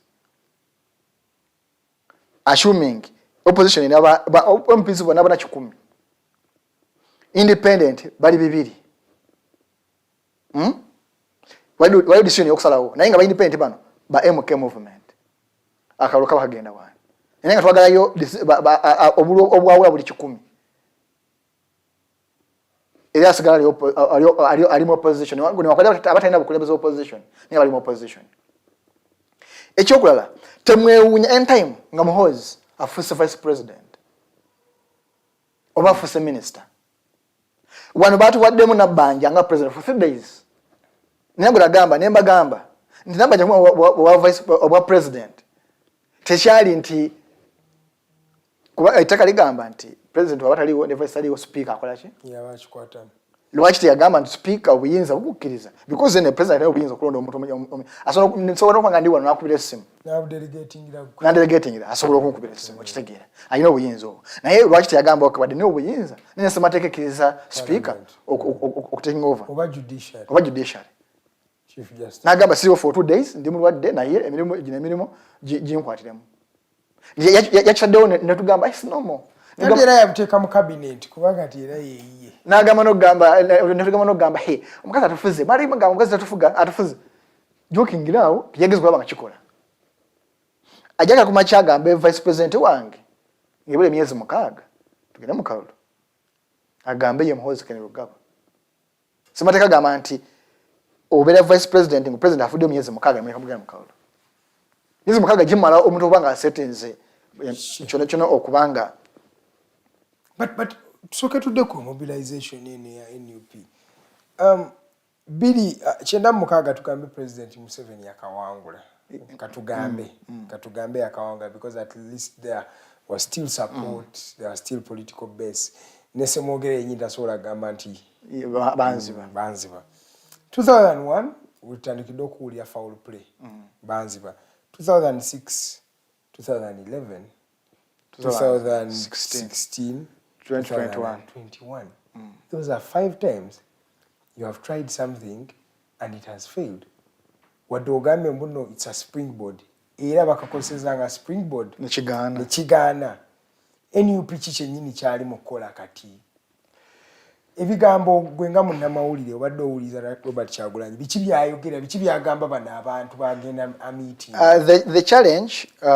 Bobi Wine asinga as a person asinga exposure asinga experience in politics because yali yesimbyewo akulembera political party Bobi Wine asinga sente Bobi Wine anyway status asinga buli kimu but when it comes to political calculations achali moto political calculations achali moto embala y'ebyobufuzi there are some moves nga toina zikola not until ososo kwebuzaako kwabaddewo oba ngo size kuddamu notice zabaddewo nogamba onekyo ekyamu failing one lwaki nze nkikola because mobilization bonna bazikoze exactly era nsimunenya kwa mobilization as a political party is fine naye bwotula ne message gyawadde owe Kampala the message gyawe Embara message gyawe Kasese yeri 40 like munafuzi yenna omanyi lwaki abazungu batubaka ebyaffe ajja wana emyezi ebinayigamu ebigambo b'Oluganda najja kubuza mu Luganda awo nakusaba emmere mu Luganda oga emusajja amanyi oluzungu ono n'omwaga n'omulya n'ekyama because olaba nti attachment yeyo agikuwadde nti wano Besigye akaluka 2016 lwaki Museveni afuna obuzibu Besigye nali ku trial ye country wide nakera ku macha nasinga nabakulembeze wa district magero tambula nagamba lero ndi Kampala wakisona MPG ekiro nasinga abakulembeze b'MPG abe Kampala nabi wakiso nabagamba nzija nsonga kiwa nezibanyiga no list kino nagamba kati bweziba nsonga y'amazzi wali mu kitundu w'ekiteetu amaziga ku luzi lwa Ediga naga kujja mu kitundu ekyo yanswache mwamulaba agala ku support kwenye ugama lwaliro musanga limu dwaliro munda edwaliro yavunda dda nota no gama temukiza basi jokugenda malwaliro nze byo ku masomero nga tamubulidde edakeba kwatya ko ddala ajamanyi ensonga kyekuluma kubanze ensonga ero mu wemayuge siyo mu weggulu tulina bitugatta kale naye eriyo nze nganze byentandikirako nga sinagira ku education and health nina nze nganze weba nasoze enjala Ediga nga yakuse tisobola kukwatagana naye nze nange nyinza wanga nze Ediga yalidde naye nga atalina ebbanja kati Ediga bwogera ku nsonga y'ebbanja alina bamugamba nti Ediga ebbanja lyo ajja kuyambako ate Ediga oba omusembeza nnyo ajja kwagala nti yamalanga okusinga naawe n'ayita bannamawulire byatambulira nabo ku trail n'agamba nti gye twabadde e Masaka nemala message yanyikidde abantu bagitegedde nakozeewo ensobi evaluate me like ntuseemu wa edobo Tony yabadde like ne briefing openly awo nga mutudde nomanga doctor wakozeemu ensobi wano okitegere naye bakulembeze batulina ani asobola okikola bino bibagamba because abantu abamu mulaba bakulembeze bano tumasemberedde nnyo tumanyi engeri bakolamu byabufuzi oba temufuddeeyo kukwata notisi zaabwe kubako ebyomwongeramu that's the best for you nti ayita abakulembeze bage okusinkana olaba Museveni waki amanyi atuuka mu kitundu n'ayogera oba bannansiko kamba ayita bannansiko balina capacity eyo ekuraming amanya gawa n'ebitundu besi ajagera ku kitundu nga talina gwama takusingana ku Ediga Mathika Ruhanga naye kirongo yasinkanya namubulya nti wano omuntu gwe tulina omuzibu Ediga Mathika Ruhanga wa NRM naye tumukowa mulimba najja okwaffe so okujja obwagizi najja kumuzala agamba nti ng'omwami Ediga Mathika Ruhanga tukimanyi okoledde NRM naye wona twegattako kati Ediga Mathika Ruhanga agamba besi yamanyirawa agenda okuvaawo ng'ayaga kusinkana Besigye najja ayogera ebitundu ebyetooloddeawo byonna obuzibu mulina naye nga yateddemu butwe yafunye brief ekiro for lwokuba tulina eyo stardom bwena omuntu nga ngobera bwati ngamba nakimazeeyo naye nga there is something beyond okungoberera eno buno bwagizi ne muhoozi abulina nange nsobola okubufuna singa mbalina ssente n'abayimbi babulina ekyo kya bulijjo because nange ndabe nakugye tukibalira nti bameka abandabye nti namungi w'omuntu yabadde ekyo kya bulijjo anyone can now Edgar bw'oba n'obukadde obutaano olwaleero okuva emunyonyo okutuuka ekibuye osobola nga osibye ekkubo enkyana nobanga you are talk of the town Edgar yagize nesse naye nga okozesa obukadde obwo butaano but kyekyo bwobwe nkyaliko but which kind of message are you giving to these people okusobola abanga because the message gy'owowe Kampala sijagala because kati nze wa FM teri slums kati message gy'owa muna Kampala asula mu Katanga lwaki atwaje ojowe mayuge amayiga ebizo emuluma buvubi bulimi bulunzi twagera yoga kwebyo mubuulire kasooliwo mugambe lekera okulima ebikajjo lima kino omubuulire ensonga lwaki naye kati lwaki obuulira omuntu owekabale alima ebikajjo oba ensonga z'ebikajjo because it's one message gy'olina so it's one message that Kyagulanyi is putting up. Nze njagala njagala omuntu anteke mu comment nyizo I'm wrong I'm wrong njagala ombulire nti yawaddeyo ensonga endala nnya ez'enjawulo ng'oleka mpata z'obulyango removing a dictator is not what next Museveni atubbi atufuze bubi tukimanyi tukimanyi. There is a school of thought that says NUP is a state-constructed entity. The state yenyini yejiconstructing to bring up abamuche bayita legitimacy. Is subjective. It depends on where you're standing. Because they say this person knows very well that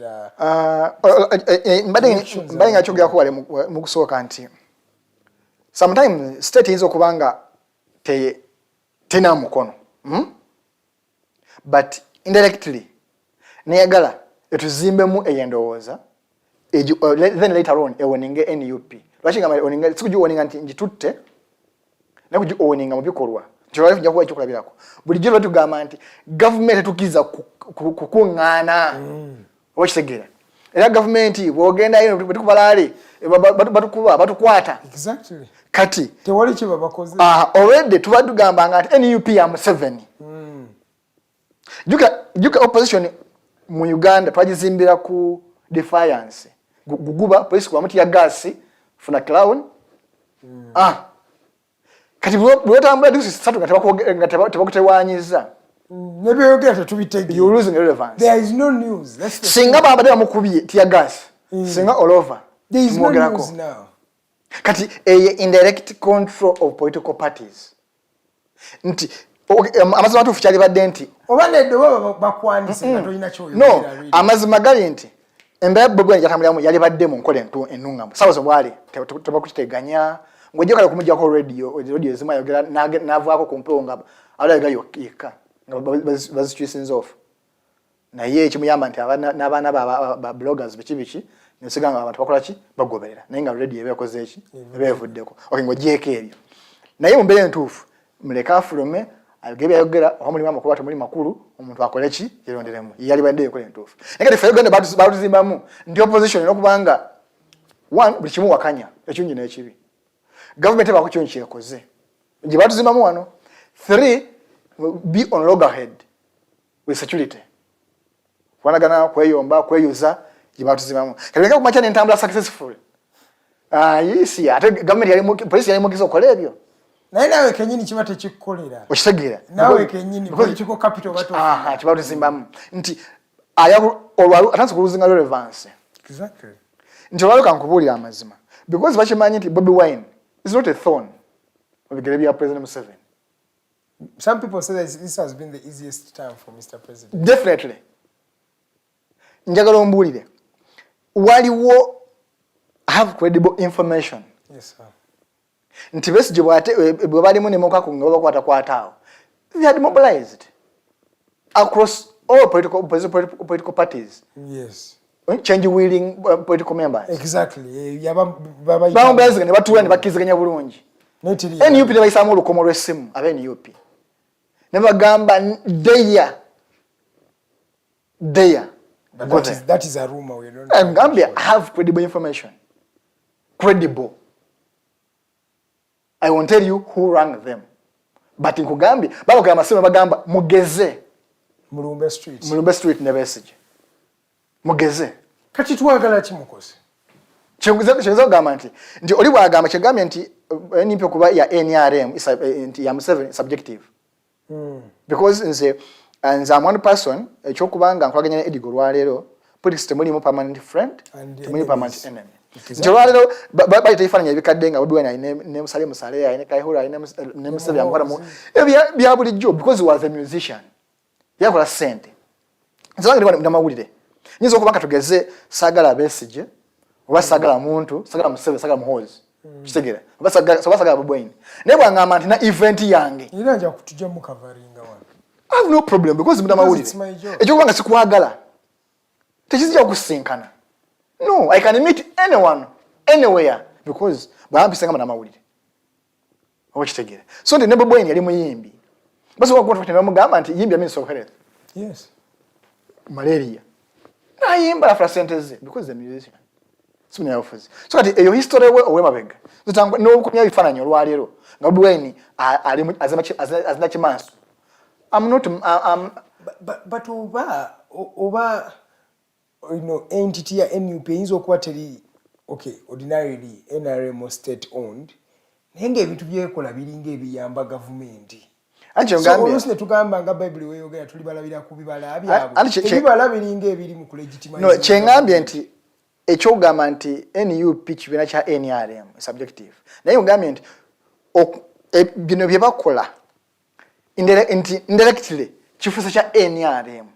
Ewe yali bade tedina mu mukolo gwenyini. Kyogamba indirectly ifusa ya NRM. Because why would it be nti eliye Kuba kalu mu 2021 mobilizing la chin 2023. Okay, wali bade ogamba nti okay Besigye agamba tulumba street. Okutuwaka yakola. Yes, katugende naye. Okutuwaka season 1 yakola, season 2 yakola. Why don't we use it as a springboard? At least tugeze seko. Exactly. So at least one month wechigana. Tugambe tupatigezaako ekigana. Naye ebizu byevogerako fira bitunyiga. Naye nokola interview no gabo gambi mujja kiraba. Mujja like abantu bali mu mbeera ya tuliwane ko gamba mujja kiraba. Ko kitegere. Nti sometimes dictators waba abantu akulembedde sijja bayita ba dictator naye omuntu akulembedde bange ddene atukisira na options nezimugwako aniwa ko nsimbi NUP is infiltrated zinaba MP balinga mukaaga tebacha swa kulinya nga okukitebe balinnya ko wanakola antya nenga bagenda dda tumanyiko babiri at least bonga bavayo official ani nani oliyo twaha oliyo nowe wamwe side ze bamwita mbaza ku kyalo mutebi erinya eridale yani zimanyi mutebi mba ya ku kyalo oyo naye kati oyo gwomanyi owenjeru oyo gwomanyi nezo gambe manyiko nga mukaaga nga mumbalinde just unveiling aine manyaka bala babiri abali bageze bamu hose ngabagala kudda kati eno nenga bali bagenze manyika abo okitegera nti nembako bemanyi ngabo bazinyi ba ku mikolo womusoso wagenda nga ye oba mukolo gwani oba gwa kasomo ka sente kamukizanyizaako yenga langa anytime bava mu NUP anytime bamanyi nga bava mu NUP So nti NUP nayo ebizibu yayo ekyenjawulo nti akadde kaayo tikanatuuka era nze mbagamba NUP awanise tasekera wankenku era bwobanga oliwa NUP ng'osekera ekiri mu FDC kijjawo omanyi bagamba nti mutwale nsimanyi tekindidde wange bagamba linda buke nga tekiyidde wuwe naye muwoza ekiri mu FDC tekiyiddewo munyinde buke munyinde ate kyabatekako wansi nnyo because for one bwetwogera kati nga NUP amanyi ganya mu diaspora omanyi mu struggle zonna across the globe diaspora has always had a fundamental role. The diaspora shifted from Besigye and endorsed Bobi Wine. It's the day Bobi Wine gained momentum and kati yo Besigye maturity namanya is baziba political dynamics bizibirawo wano Semwogere yaliwo Paul Kawanga Semwogere Dr. the late is one of the most respected opposition politicians in the last 40 years. Naye yatokesa naye ne Besigye agenze avuddewo naye ate Bobi Wine tulaba nti abafuma Besigye bagafuma Bobi Wine bagenda musensebula because obuzibu bwa Bobi Wine buli obuzimu netalina busobozi bwabagambako abaana be because they are keyboard happy mwana wa data webi najja avuma omuntu nga Mugisha Muntu najja avuma omuntu nga Mafabi najja avuma omuntu nga katugeze oba SG olwa ina ensobi gyakoze Louis Probongo ya najja avuma omuntu yali mu kibiina because akiziganya naye because aina data webi nene watu bavuma byebakoze n'endowooza yaabwe ekika kyawe kyasira obukigatta Tasa okutuuka ku ndowooza ya Ssemuju ne byakoze ng'ogasa ekika kyonna nakuba nti alina keyboard alina data we nalaba nti bugemaanyi ge abaana be bamwabo abagenda okufa Bobi Wine abane wanywa amazzi benyine ababe ngugambye akabako keweeyolera kakuluma entumbwe bagenda movement ndi wano lingamba tenya kakubulye twale mu kalulu mwe muwanye Bobi Wine kwa abantu wano akaluka 2016 banabyabufuzi yali afunye abantu nga Besigye ekyenjawulo tewali social media wala bifaananyi bino neera twabirabanga ngugambye bimwalabangako mwalabanga bya kamera abantu bali bangi mwalabanga bya TV nga maze kubikunganya kubisunsanya okola ki nabireeta nze na trailinga natambulya campaign trail ya Besigye throughout nyo kwa na misinga mu weeks nga 3 Christmas period naye Besigye is the only politician mukaluka 2021 atatekamu sente ze eziwera obuwumbi bubiri nga instead bamwa buwi twalabanga bambe abantu bawa Besigye campaign batandika yiganga abayiganga banalikiza campaign okumugamba tonya otekamu sente mukaluka ne batandikira ddala otekamu Besigye sente bali bayiganga tena yafuzi yali afunye ku sente ezo twatukanga mu bitweyimu nga embuzi zetulya. Yes, bantu wadde ku trail. Naye olwaleero Besigye oyo. Besigye oyo. Olwaleero go bayita molo. Besigye ne 7 bebamu. Omuntu ne bakumenya omukono. Ne bakutta amaaso. Ne bakusema gye baagala. Ne bakwatya gasi mu mbeera yonna. Naye omune mu 7. Kubanjisa okunyisa ku baana abataba kinye ebyobufuzi. Oyina akubuuza nti nga presentation ye ekola. Nomubuuza yagitandika ddi. Yagitandika amaze okutandika byabufuzi oba yagitandika tananga byabufuzi. Ekyokulala yiye oba commissioner oba agent. Manyi tutumanyi bya business. Eriyo agent nenyiniyo. Ndivuga ku makiro walero noteka waye doka nongamba nja ku supply nganga. Naye nga sida mu capital. Ggwanga ku managing ate bayange. Ebizibu bingi mu Kampala wano nga banyiniyo bali mu government bali kuba mu government. Nenga tumanyi banyiniyo bala nnyo. Nayo machano gamba kizimbe cha Edgar Mathika Ruhanga. Nenga Edgar is a conduit, is agent. kati Besigye wabaddenga era lwakuba nti tebagabyoga naye okusinza ku byomulabiraga nti olwokuba nti abadde campaign eno y'okulwanyisa EACOP ezimu ku nsonga ezamuviddeko nawayo perception yaabwe okusinza ku byomunda ebibataga kwogera yagambye nze wemba nga protectinga environment nga EACOP temugobedde bino muzeeyo ki amafuta gawe mugatwale siganfuna tebikakalubye because ebyenfuna abali asooka okwongeza emiwendo nga asobola okusurvivinga palina economic crisis wano nga teyegalawo naye okuba nti alina kyastanding fu nagamba mugitwale bwekibanga ku point of compromise mutwale ebintu byammwe wano bameka abasobola okugamba nti bwebanga is point of compromise mubitwale nti tuli ku level eyo nga nze Mukose atasobola nakwero who can't manage myself.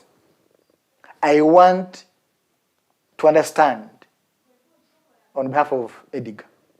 Mutegerere, naye nga nsiba kwetegerera. Bebana abali ku social media kati. Kati mu kalulu ke tugenda molooza. Ekidako kyeki. Ate kyekidako. Political parties tugenda kuddamu the same all tuyite mu kalulu. This is tugende balonde bagambe nti batubye tugezeeko wabatujjeyo omusango then tumale tusirike. Eno Mawulire gye bayita local version. Yetya. Local version. Bwe wamanya programming mumanya ku saawa emu y'okumakya ne program egwa saawa 4. Edako negwa ku 9 ku 12 paka enkya kumakya ku saawa emu. Like nejja bwet local version. Nti betulimu. Tewali ati nkyuka. Bajja bakubatiya gaasi. Bajja ku internet. Ate lero tebanna bakubatiya. Abandi mu campaign wali. Bajja ku internet. Obweni obunakera okulonda bujjo sembayo okubalibwa. Bw'asooka tufuna obwajumani. Bwe bunalwawo obwelegu, obwezombo. Kya bulijjo. Abagala bifo tugende twesimbewo, tufune ebifo, tufune emirimu. Abagala mobilizing mu diaspora, ne strategy enungi ekuba Bobi Wine bamukyawe, tujje batuwe sente. Like tewali kyanjawulo. Tewali. Era nzoli bwagamba byayimukagaze. Siganye nze sigala mutugenda mukalulu. Neze jalo yangambe ekitwa mukalulu. Tujukozanga mode kusinkana abantu. Ogeyako nabo. Nzikizina buzibu naye. Naye nze omuntu agamba mutulonde tugende lwanire munda. Nga malwana ddi. Nze njala parliament twalina wano parliament y'omwenda, parliament y'omunana. Tetuliddamu kufuna wa parliament. Naye omukaaga ya impeachinga ne ba minister ne ba forcing resigninga. Bajimu buhezi ba. Tetunafuna parliament. Naye tuli mweno kati eri mu. Ngambe no isaneteka naye nga akawayo ko isizo lende musamateka mwekali. Naye twena nabudi kusoma mateka no gamba naye ndeka nduga kuyisa. Abantu bitana abiri mu. Kati no eteka lya computer misuse. Na ndio sections ezoga ku protection of minors. No, but what's wrong with us? Already take a Child Protection Act. Ekiri. Every one you moga ko wano bibi na one. So Arnold engeri joyogeramu tugenda kudda mu kiwaise o'clock theory o'clock ojiso o'clock theory version. Otuwa tugenda bwetutyo kati Muhoozi yayingiramu atya. Do you think this o'clock version is going to really reach a time and let's say Muhoozi now has come and also is going to go the same narrative? Are we going to go the Gabon way? Kati, ye Muhoozi, ekireta Muhoozi mu kalulu, oba mu politics, ono bwe tulaba, is not leadership. Is protecting what they've stolen. I know, you're making big allegations. Protecting what they have stolen. Then amass. Bashingamba stolen baizo obanga tebabyenza direct tebanzibye naye bwe report buziba ne batolaga corruption rate is high sinza corruption ziragawa bwe kibanga temusobodde wali mukulembeze kulondolana na kuguzibye ka bituli ebyo how much should I blame bwe bubi bwenjogako report weziziri clear batubye babizabuza 10 trillion every year we lose 10 trillion in corruption. Our budget is 52.7 it's on record. So we are working out of 42.7. It's on record, but would be. batukozeko ebikolobero bingi batusse ekyali Kasese ekyali Emukula.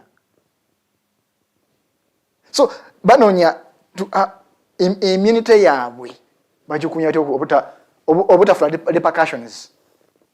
Tajja ajafuna bukulembeze nabamu abamuliko ba business people bagamba tukoze kyokufuna kakasente n'okusigala nga tuchayi mu business because kizo bagana obukulembeze obukyuka eriyo abagenda okufuna business mu bulungi mu bubi. Eriyo business people abagenda okugwa ate bwe yakola ki abasituka eriyo agagula Mwena kizairo era tuyagala oba kiso mu bulungi mu bubi. Eriyo ngo yakimanyi nti ngamwe kizairo okusigala wano ku butaka nakusigala nga eno family yekola ki yefuga ate family yefuga betaba change is continuity. Muhozi bwafuga oba Natasha nakwata obuyinza oba Kalugire oba Rwabogo. Let's continue with it. It's not change.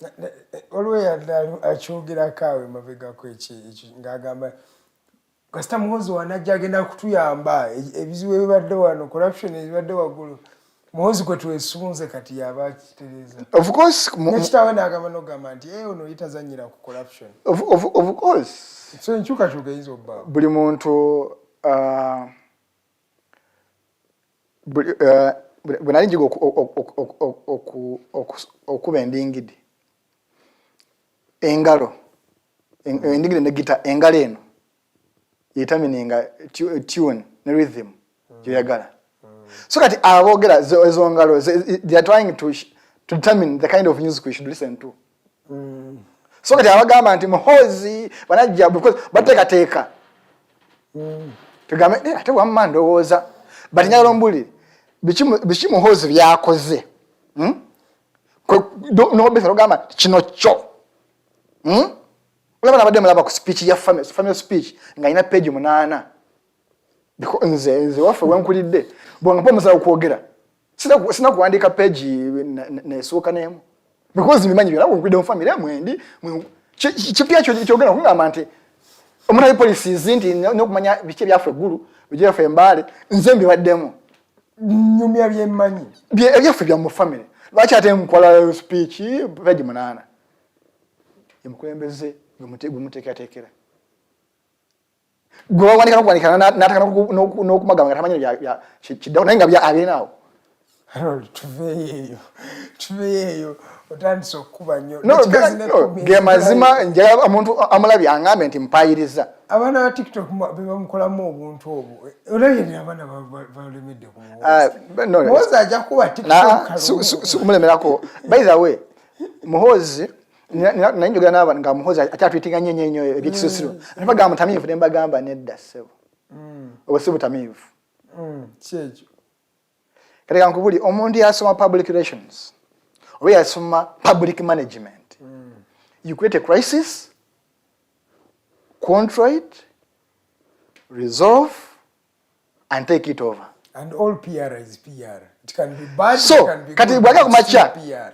Na mfafuna nitaka kudibetinga ye twambusa PR is PR. Kati Nyagala Mbulire okuva olunaku lwebagamba kati end of districts yalekera kunyoma ngoba okay bwe banga yali anyoma nga mugamba ngatamira yaleke kutamira bwaga yali atamira ekyokulala Nyagala Mbulire walalabyeko wa kifananyi kya Muhozi ngatamidde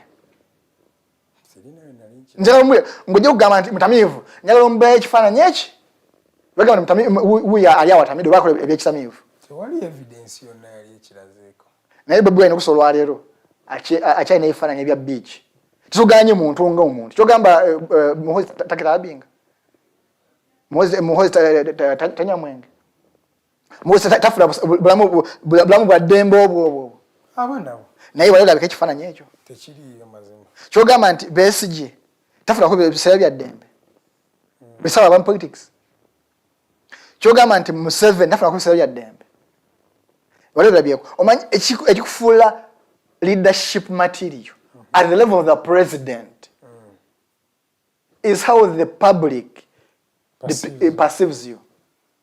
Bwagera mu beach nolaga tulaga ifananye nga tukimanye beach onakubanga oli bwerere okitegera nakawala tukimanye bulungi nobody can blame you ntiwacho yambadde bwotyo because he attire. Yes, but ng'omukulembeze olembyosi tulina binobanga obikola mutena bikola. That's lack of njalo mbulire walabyeko ekifaananyi kyale usulongo ya kyonna kyogamba nti naye alimbyemu kyogamba taina bisa byaddemu bulamu bwe era babanabi olaba Muhammad Nsereko ali down to earth. Ebifaananyi byalirizinga ebyali baddenga ebisale by'eddembe biri very corporate nengomanya nti yakikubidde nga ebisale byaddembe. Museveni akulaga ekifaananyi ky'ebisale by'eddembe ali mu nteeze kitegera naye ebifaananyi ebyala nakuleza okufidi akalala kakulaga jasinga ajimingamu awo like nga nawe bonakiraba mukulembeze naye ffe twana omukulembeze waffe nga ekifaananyi like akyalemeddwa okumanya nti eriyo Bobi Wine nebe ne Kyagulanyi. Ffe tetukyayagala abagala Bobi Wine nga president, tukyagala Bobi Wine, tukyagala Bobi Wine, twagala Kyagulanyi. So bukyotuwa kyako mulaini kya Kyagulanyi okyali kya music okyali kya entertainment twagala Kyagulanyi tokyali Bobi Wine. Ne obo yimbi olimbo olwaleero Bobi Wine ng'oyimbi olimba ne lujja ne okusa nti yimba tukyasubira kulaba Bobi Wine ajja mu side ku stage najikanyugira abawagizi awo katokyaliwo wafuluma okyali Bobi Wine ayimbye naye byokola olina kudipictinga Kyagulanyi sentamu honorable principal nti wetuluzingira ate bogerako ne muvuma ne muyomba nti mulemedde okandolinga Kyagulanyi umulesa natambula ne Bobi Wine. Tukimanyi alina Bobi Wine naye bwamala okutwa Bobi Wine ebikolwa bye bidipikitinge Kyagulanyi omukulembeze nota ntiro nga Kyagulanyi ayize ekyo akyakola blanda nnyo. So dakika zino 5-6-7 zibulayo njaga tugendeko Gabon. In fact si Gabon yokka naye Gabon is a symbol of a problem that is there. Moyo West African belt, Burkina Faso, Mali, Guinea Conakry, Niger, kati Gabon. Kupusize yongedde mu Africa mu 2023. Kino twali tukisuubira okubeerawo oba kiraga Africa eragawa? Africa nze ngamba to a bigger extent kyose ne kibeerawo. Kupusiziddemu ati. Ziddemu. Ebyo bitwalabanga mu 70s. Ziddemu ndowooza abantu bajja kuzuukuka. Because tubadde tu progressing. Yes. Ng'osuubira nti okay myaka 10 onagenda genda omalajje. But bw'oba ogaanye ekiringa n'amaanyi kifuluma n'amaanyi. Bw'obanga tosobola oyingiza n'amaanyi naye tosobola kuteekateeka nfuluma yo mu bulungi bakufulumye. Konta pini abali bavuze ku ggaali yinga na nnyondo. Ujijjamu kujja konge ebadde yononese nesooka busobosi nekola ki negwa naye bange badde namunga jasi yafunamu buzibu butono nnyo ngoma kujiri repairing ujja mukona nkona so nti buli kati ekiri Gabon myaka 5 nga family age n'omuzukulu abadde atandise okuwoominga naye ekyenjawulo nti eyawambye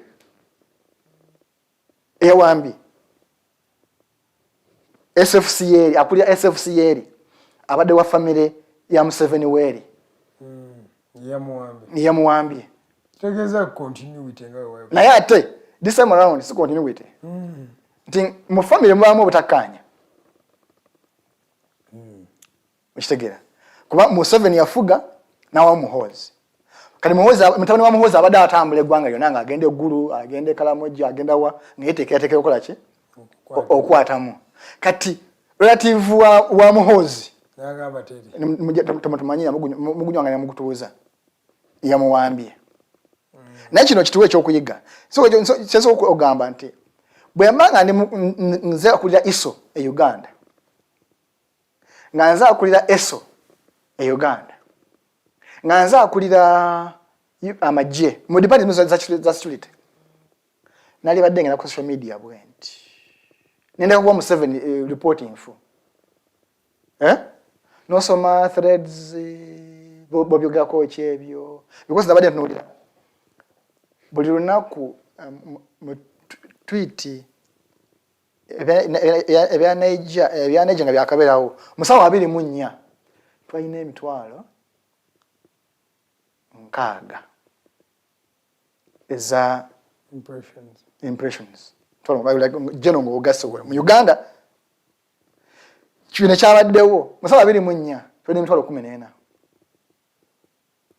kitegeeza ki nti olunaku lwe muluwa ku bukulembeze Bannayuganda boogera okubeetamwa ate mu street nebawa nti kiri bulungi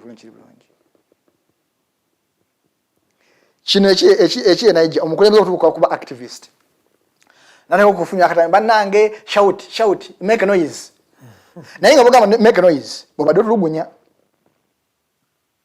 kati nze olwaleero naye nakava mu CMI kumala myezi 6 mu safe house nali mutulugunyizibwa kati olwaleero Museveni bamuwambye nga ngamba people shout for us to go international media nja kuyimirira wanze ogamba international media muje munyabe Museveni nga siya nyamba instead n'olusolwali ebyoma byali banenkwesa wano akyabirina obwagazi obu mbujawa obugamba nti Museveni bambi kamuganirako bambi bamuwulire mbujawa nzenga okwalibadde okunyamba yanzigalira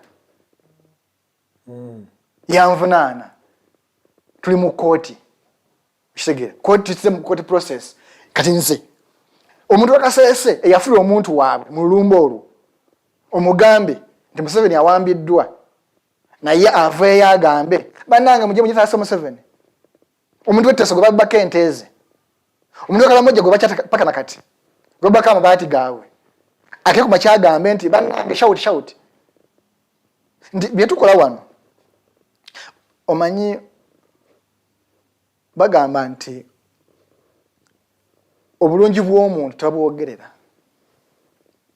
bwenjagala how the way I treat nobody Edgar determines the true person I am.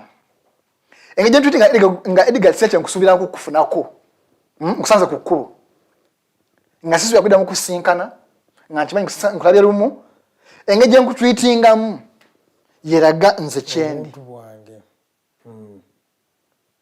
naye bwe tweetinga Edgar because Edgar nchamusubira kufuna okumpa connection okumpa omulimu nkikola because I'm impressing him because of something. So bana abantu engejje mbayisamu okuba they are nobody tells who you are. I nobody has time for you. Era for fenafena abali mu before ebinakonga tunaba tusinga ko batukulira kituwe ekyokuyiga. The way you treat oyayira mu compound ngo kimanyi nzambasula simbasula kikana waka no sanga mukaza gamba your maid nze mu sent nzasula. The way you treat that maid is who you are. You tomanye enchagira kubeera ki kati encha go sanza in position eri omugamba shout for me anakulekanira ki sigo chize wasiga.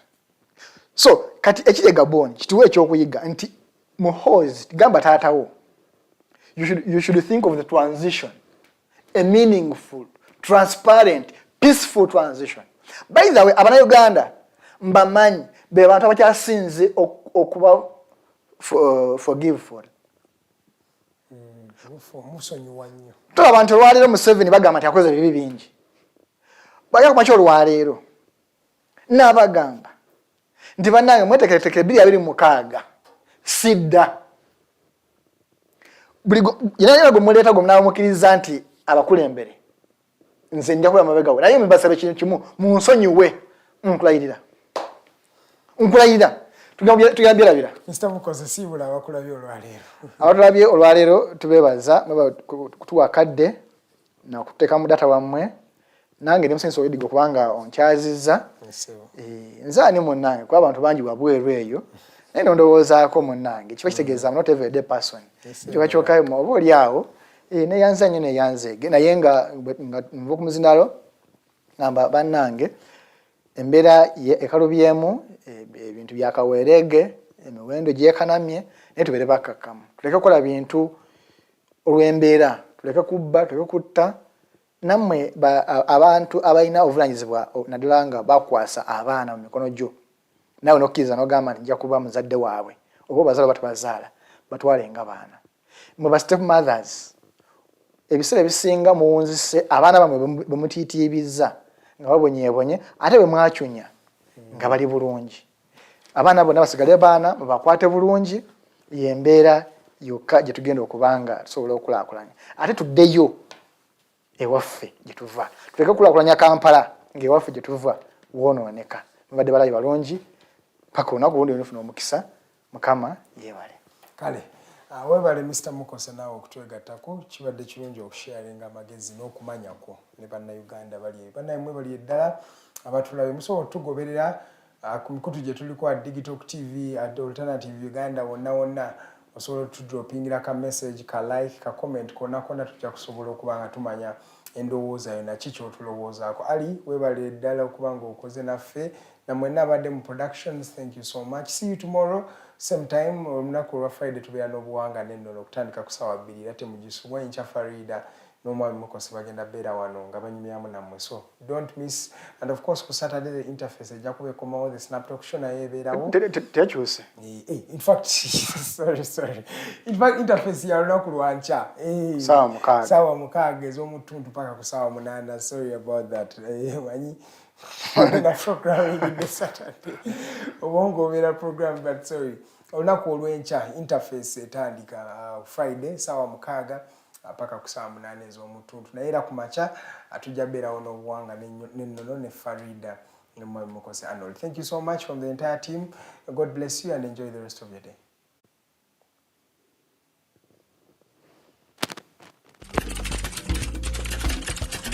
Everybody. You're kubye na it's okay.